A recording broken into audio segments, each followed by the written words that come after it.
ఈరోజు మంత్రివర్గ సమావేశం అవుతుంది. అసెంబ్లీ సమావేశాలు ఎప్పటి నుంచి ఉంటాయో సాయంత్రం వరకు మీకు చెప్తాము.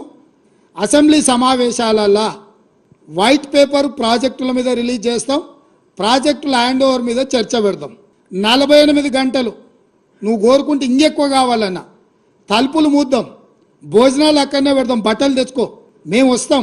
మామ అల్లుడు మీరు ఇద్దరు రాండి, లేకపోతే ఎంబడి కొడుకుని తెచ్చుకోరు, అవతల మీ బిడ్డ ఉంటే ఆమెను కూడా ఉమ్మడి సమావేశాలు పెడతాం. ఒకవేళ చర్చ చేద్దామంటే శాసన మండలి శాసనసభ ఉమ్మడి సమావేశాలు ప్రత్యేకంగా ప్రాజెక్టుల మీద జలాల మీద చర్చ పెడతాము. మాకెవ్వరు లేరు, నేను మా ఉత్తమ్ కుమార్ రెడ్డి గారు ఇద్దరమే మాట్లాడతాం. సంబంధిత శాఖ మంత్రిగా వారు మాట్లాడతారు, ముఖ్యమంత్రిగా నేను మాట్లాడతా. చంద్రశేఖరరావు, హరీష్ రావు, తారక రామారావు, కవితారావు నలుగురు మీరు ఒకరి తర్వాత ఒకరు అలచిపోకుంటే ఎంతసేపు అయినా మాట్లాడదాం, చర్చ చేద్దాం. నీకు చిత్తశుద్ధి ఉంటే, నీకు నిజాయితీ ఉంటే ఈ చర్చలకు రాకుండా ముఖం చాటేయకు చంద్రశేఖరరావు.